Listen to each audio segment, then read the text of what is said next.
Hello and welcome to eChinese Learning Pod, your go-to podcast for learning Chinese and exploring Chinese culture. To protect speakers' privacy and enhance audio quality, some or all voices in this episode are created with AI assistance. Have you ever found yourself stepping into a completely new cultural experience? Especially one, centered around food. Oh, yeah?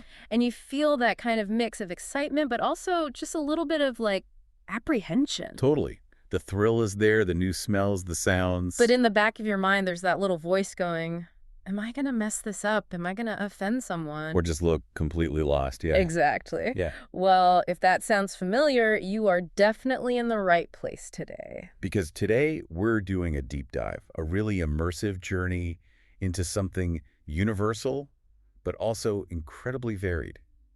Table manners. Specifically Chinese table manners. We're going to peel back the layers, look at the traditions, the hospitality.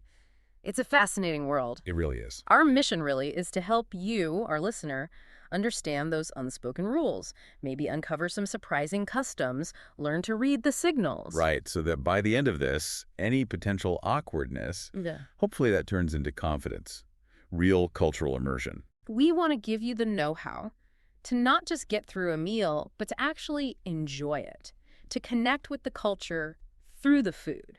And this is really aimed at anyone who's maybe completely new to Chinese culture. Perhaps you're planning a trip, or maybe you're just curious. Yeah, practical first-hand knowledge. We won't bog you down with super academic stuff. Exactly. And what you'll find pretty quickly is that Chinese dining, it's not just about eating.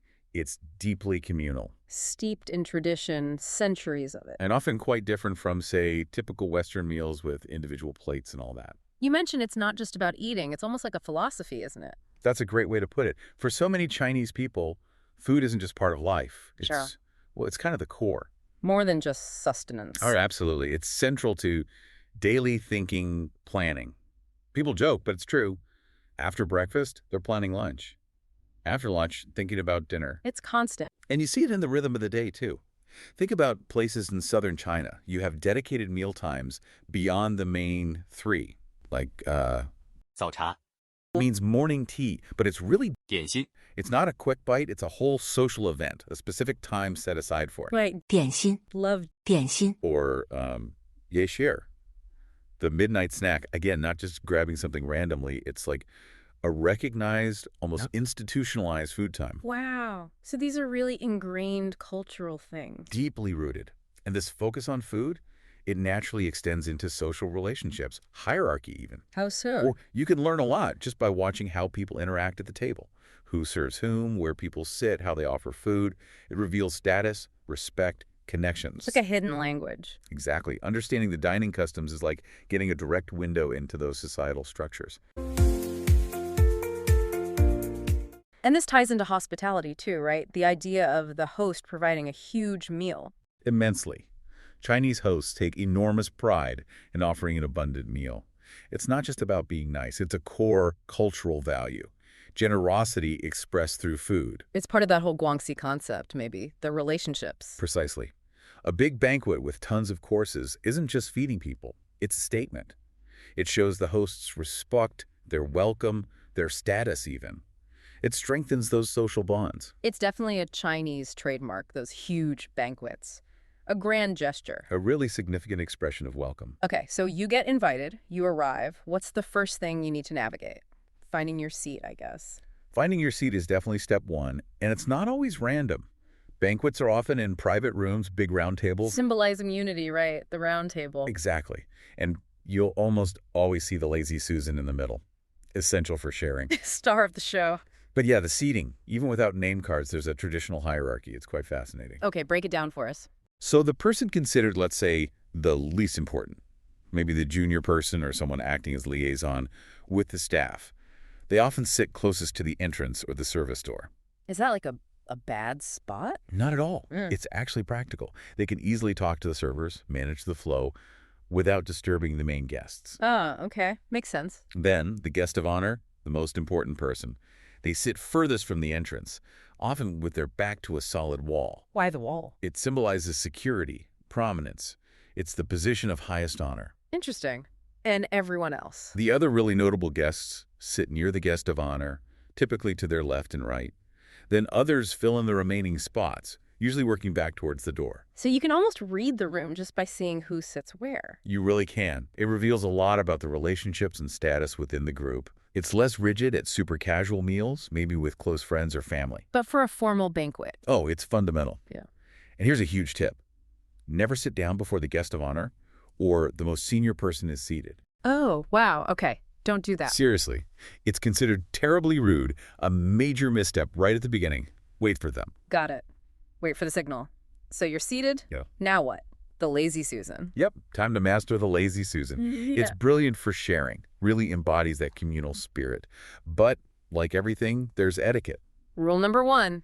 Spin it clockwise. Always clockwise. Just keeps things orderly, avoids collisions, predictable flow. Clockwise, easy enough. And a point of politeness. Yeah.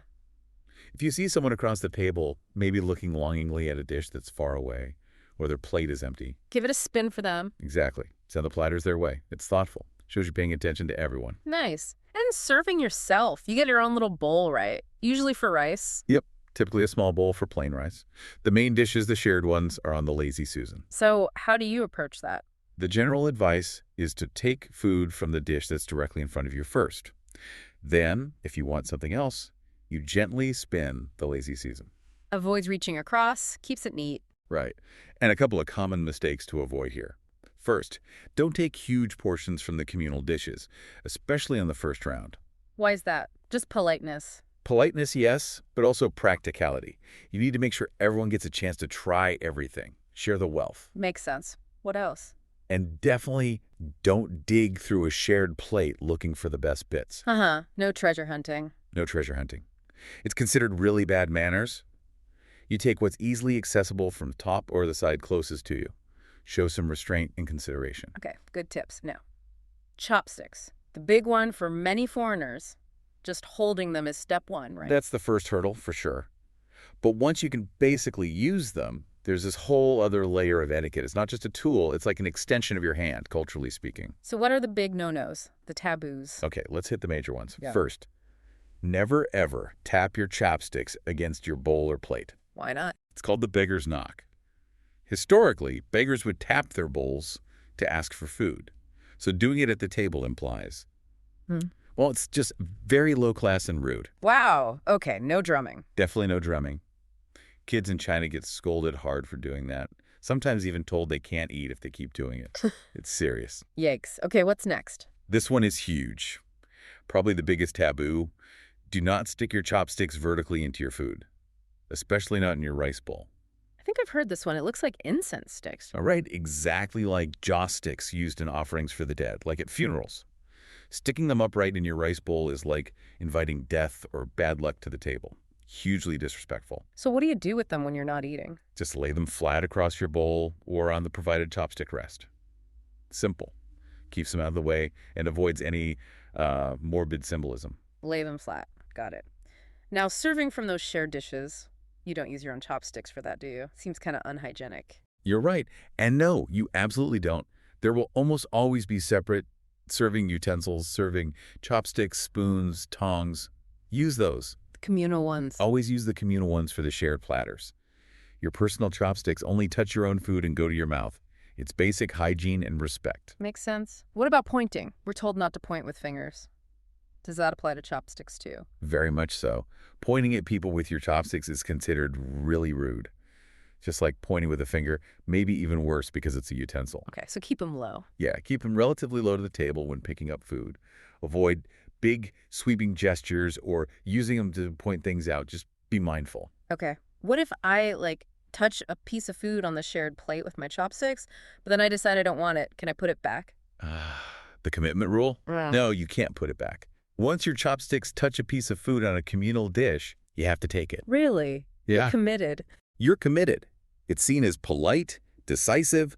Putting it back looks like you're rummaging or being picky, which is frowned upon. So choose carefully. Good to know. Choose wisely. And if I'm passing chopsticks to someone, any special way to do that? Just a small thing, but it shows consideration. Make sure the pair you hand them is matched. Equal length, same color, same material. It's a subtle sign of respect. It really is all in the details, isn't it? It often is. Now, something else that might surprise Westerners is what's missing from the table setting. Usually no knives, right?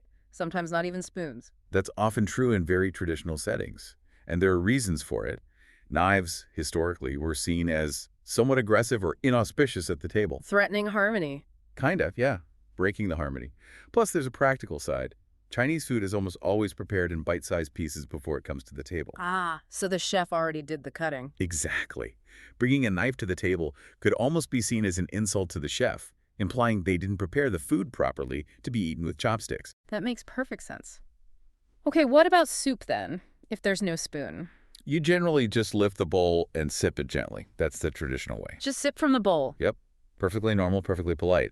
But it's important to add, especially in modern restaurants or places catering to tourists. They'll have forks and knives if you ask. Absolutely. Spoons, knives, forks are usually available. It is perfectly okay to ask for them if you're more comfortable. No one will be offended. Hospitality includes making guests comfortable. That's reassuring.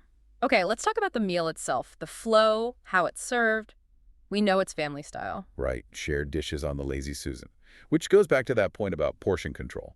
Take small portions first time around. Exactly. Let everyone have a taste. It's all about sharing the experience. And can you go back for seconds? Wow. Or thirds? Oh, definitely. Once everyone's had an initial helping, it's fine to go back. Yeah. Sometimes people might even politely sort of check, Yeah. like, is everyone done with this? Before taking more. Just be mindful. Okay. What about the order of dishes? Is it like appetizer, main, dessert? It's a bit different. Meals often start with a variety of cold appetizers. Like what? Could be anything. Pickled cucumbers, preserved eggs, 1,000-year-old eggs, cold sliced meats, maybe even things like pickled jellyfish or duck tongue for the more adventurous. Jellyfish again? Yeah. And, Western-style salads are popping up more often, too, especially in cities. Interesting. What comes after the cold starters? Then you'll usually get a succession of hot dishes, various meats, seafood, vegetables, and sometimes soup or maybe small savory cakes might appear between courses. With a palate cleanser. Exactly. To reset your taste buds before the next wave of flavors. Okay, now, the main event, the staple food, like rice or noodles, where does that fit in? This is where it gets really counterintuitive for many Westerners. The main staple, those 主食 rice, noodles, dumplings, steamed buns, whatever it is, it's usually served last. Last, not with the main dishes. Nope. Often right at the end, before dessert. What? Well, there's a crucial piece of etiquette here, especially at banquets. You generally shouldn't eat too much of the rice or noodles when they arrive, Don't fill up on the staple. But why not? because it can subtly signal to your host that you didn't enjoy the other dishes enough. Oh, like you had to fill up on plain rice because the fancy stuff wasn't good. Precisely. The implication is that the host's generous offerings, the main dishes that showcase skill and expense, weren't satisfying, so you resorted to the filler. It can be taken as a slight insult to their hospitality and the chef's cooking. Wow. Okay, that is completely backward from clean your plate, especially the cheap stuff. Totally different logic. It's about showing appreciation for the special dishes provided. Mind blown.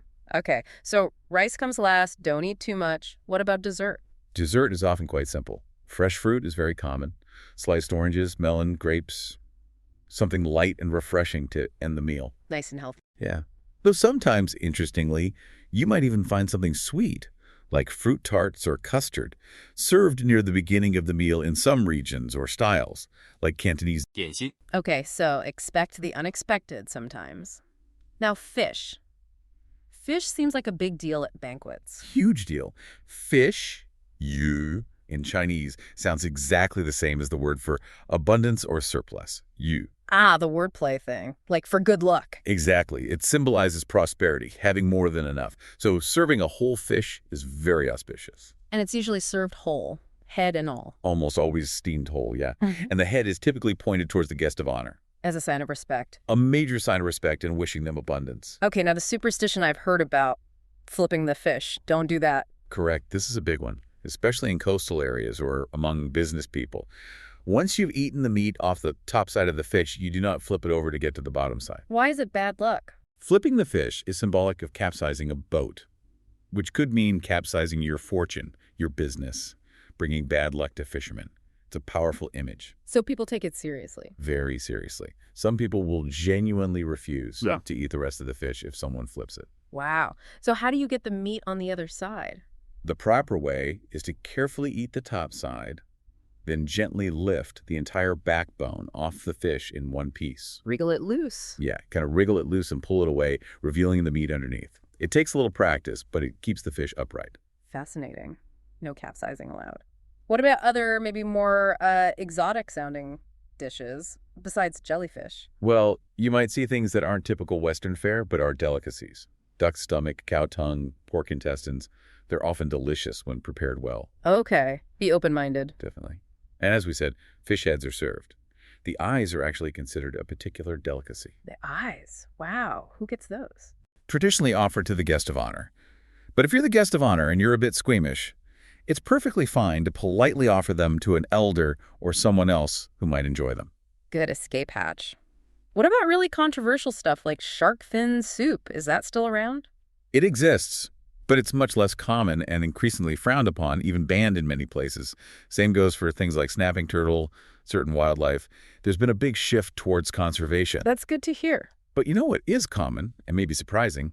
Phoenix claws. Phoenix claws. Sounds majestic. They're chicken feet, a very popular 点心 dish. Ah, okay. Chicken feet. I've seen those. And enjoying them properly often involves some noises, cracking the little bones, slurping Yeah. the skin and cartilage, sucking out the flavor. Sounds maybe a bit messy or rude by Western standards. It might seem that way. But in China, those sounds of someone really getting into their chicken feet, that's a sign of a happy diner. It shows genuine appreciation. Okay, so slurping chicken feet compliment.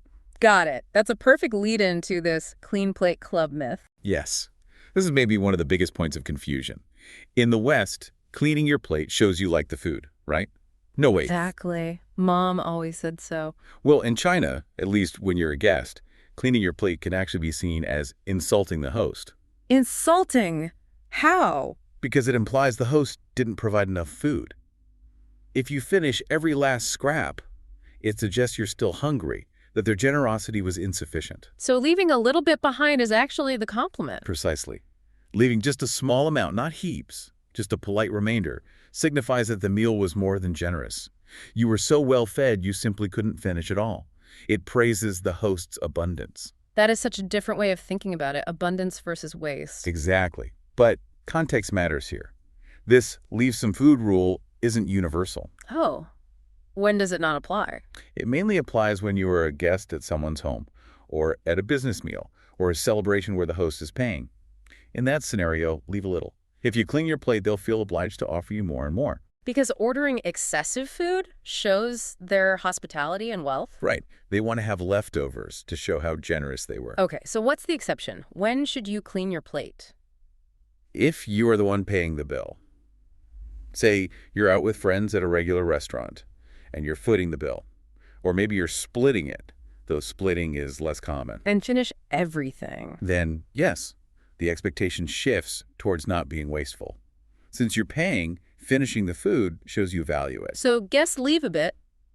Paying, finish it up. That's a really crucial distinction. It is. And if you're ever really unsure, just observe what your Chinese hosts or friends are doing, or even politely ask. They'll appreciate the effort. Good advice. Okay, let's move to drinks. Toasts. Cheers. Sounds like a big part of meals, especially banquets. Oh, absolutely. Yeah. Alcohol, especially Beijing, often flows very freely at business dinners or celebrations. Beijing, that's the strong white liquor, right? Yeah. Served in tiny cups. Yep. Very potent stuff. Definitely an acquired taste for many Westerners. It's usually served neat at room temperature. Beer, wine, other liquors might be there too, but often also unchilled. And toasting is huge. It's integral, not just a formality. It's a core part of the social interaction, building camaraderie. What's the main phrase? Ganbei. Ganbei. You'll hear that a lot. It literally means dry the glass, bottoms up. Whoa. So when someone says ganbei, you have to drink the whole thing. Traditionally, that's the expectation. And refusing to drink during a ganbei toast is considered very, very disrespectful, terribly rude even. So you can't just say no thanks. It's really not advised unless you have a very good reason, like you're already clearly drunk or you have a genuine medical condition. Yeah. In which case, you need to state that clearly and early. Maybe even stretch the truth a bit if needed. Some people might suggest that, yeah, to avoid causing offense. Because otherwise, if you accept the first drink, you're kind of in for the long haul. Yeah. Chinese hosts can be, let's say, enthusiastic toasters. Promiscuous toasters, I think was the term. Haha, yes. They like to make sure everyone feels included, often toasting individuals around the table throughout the meal. Okay, so pace yourself, maybe? What about just sipping? If someone toasts you individually, not with a full Ganbei. Oh yeah, if someone toasts you individually, or even during a Ganbei, if you need to moderate, sipping is perfectly fine. Just raise your glass, make eye contact, take a sip. It's the participation that counts. That's a relief. Don't have to down shots of Beijing all night necessarily. Not necessarily, and definitely don't just drink on your own. Always acknowledge someone with your glass first. Okay. Is there an order to the toasting? Who starts? Yes, there's a structure. The host usually proposes the first toast. Typically not right at the very beginning, but maybe after the first course is served. And then the guest replies later. Exactly. It's good manners for the guest of honor, or a main guest, to return the toast later in the meal, thanking the host. And who toasts whom? Is it based on rank again? Generally, yes. Age, position, status often dictate the order. You wait for someone more senior to toast first. What if you don't know the hierarchy? Then a simple clockwise progression around the table often works, just to be fair and inclusive. Makes sense. And when you clink glasses, I heard there's a way to show extra respect. Yes. When you clink glasses, especially with someone senior or more important, you should aim to have the rim of your glass slightly lower than theirs. Lowering your glass rim. Okay. Why? It's a nonverbal sign of deference, acknowledging their higher status or showing respect. A small but meaningful gesture. What if they're too far away to clink? Then you can gently tap the bottom of your glass on the table while raising it towards them. It signifies the clink across the distance. Cool. And what do people actually say in toasts besides Ganbei? The host's first toast is usually short, welcoming everyone, wishing good health or success. A guest's return toast would thank the host for their generosity, maybe praise the food or the company, often ends with, let's drink together, or just Ganbei. Okay. And what about that finger tapping thing? I heard about that, especially down south. Ah, yes. The finger tap. Usually done in southern China, places like Guangdong or Hong Kong.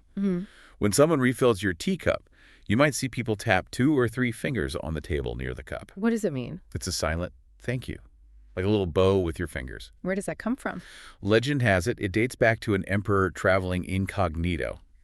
He poured tea for his servant, who couldn't bow without revealing the emperor's identity, so he tapped his fingers instead, mimicking a kowtow. Wow, history in a finger tap. Is that just for tea? Primarily for tea, yeah. And mostly a southern custom. Don't expect to see it everywhere. Good to know. And China's huge, right? Yeah. Do these toasting customs vary a lot by region or ethnic group? Oh, incredibly so. The diversity is amazing. You find unique toasting cultures among many ethnic minorities. Like who? Give us some examples. Well, the Zhuang people, for instance, are known for singing. They say, where there are guests, there must be wine. Where there is wine, there must be songs. Toasts often involve impromptu singing. Sounds lively. Definitely. Tibetans often offer 3 cups of barley wine in sequence as a formal welcome, along with a hatha, that white silk scarf, and special toast songs. 3 cups. Wow. The Miao people might use actual polished cow horns or antelope horns to serve wine during festivals or weddings, toasting guests in a specific order. Drinking from a horn, that's memorable. And Mongolians, famous for their hospitality on the grasslands, might offer kumis, fermented horse milk wine, in beautiful silver bowls, again with songs and a hatha. It's all about showing deep respect and joy. It really shows how rich and varied the culture is, even within this one aspect of dining. Absolutely. It adds so many layers. Okay, so the meal winds down, courses are finished, toasts are made, then comes the finale, paying the bill. And this can be dramatic. The fight for the bill. Yes. The legendary bill battle. It's a real cultural phenomenon. The basic rule is the person who extended the invitation, the host, pays for everyone.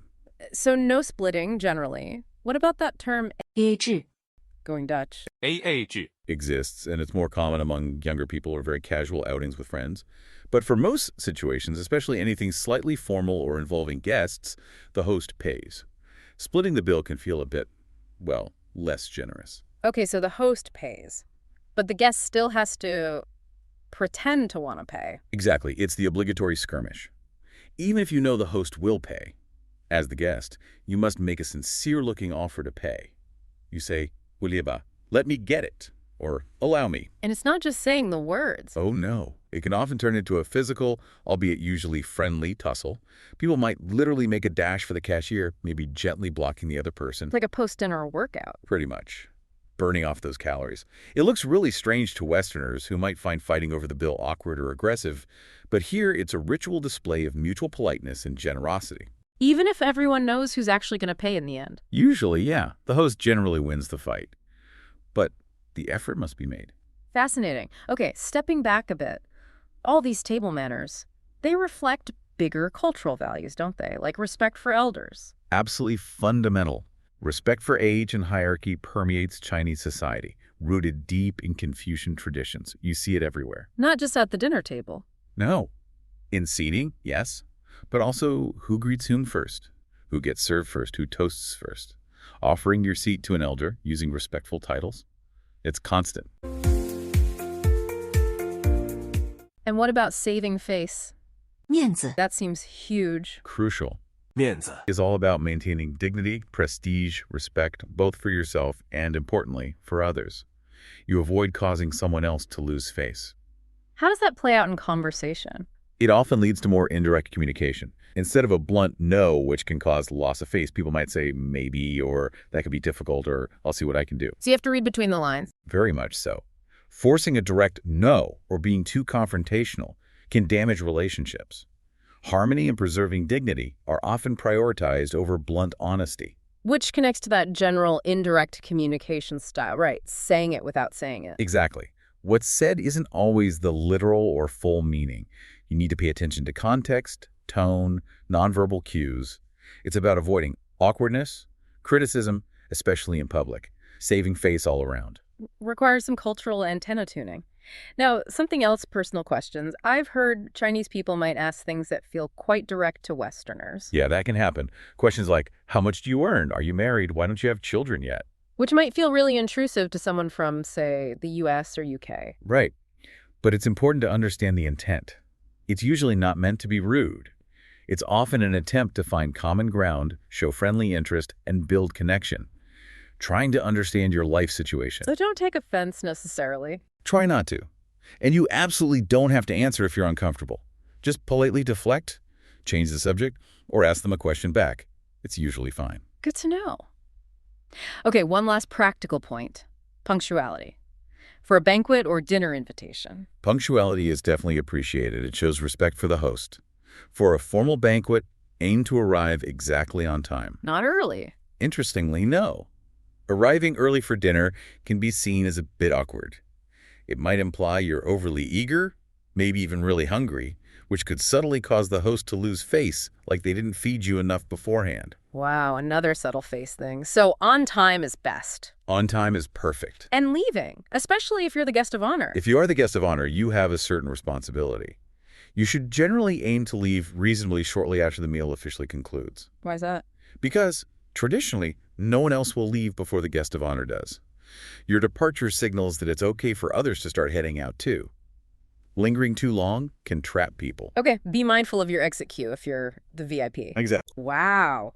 We have covered so much ground, from the whole philosophy of food being central to where to sit, how to use chopsticks, the clockwise lazy Susan, the rice rule, not flipping the fish, leaving food on your plate. The art of toasting with Beijing, the Ganbei, respecting elders, saving face, and that final epic battle for the bill. It seems complex, maybe even a bit intimidating at first. It can feel that way. But honestly, it all boils down to some core ideas. Hospitality, respect, community, and just a deep, deep appreciation for food and sharing it. And knowing these things doesn't just help you avoid mistakes, right? It actually makes the experience better. Massively better. It allows you to understand what's happening, to participate respectfully, and to connect with people on a much deeper level. It turns a meal into genuine cultural exchange. So for you listening, the challenge is maybe to think about how understanding this stuff enriches your whole perspective. Not just for travel, but anytime you interact with different cultures. Absolutely. These aren't just rules for China. They're windows into different ways of thinking about respect, communication, relationships, valuable anywhere. And if people want to take a practical next step, feel a bit more prepared. Well, learning even just a few basic Chinese phrases makes a huge difference. Shows effort and respect. Knowing how to say thank you, or maybe Ganbei or 我来吧. Where could someone start with that? there are tons of resources, obviously. But one place that focuses on practical Chinese is eChinese Learning. They actually have specific courses for tourists, focusing on useful phrases and cultural context. Oh, cool. Yeah, and I think they offer like a free trial or experience class.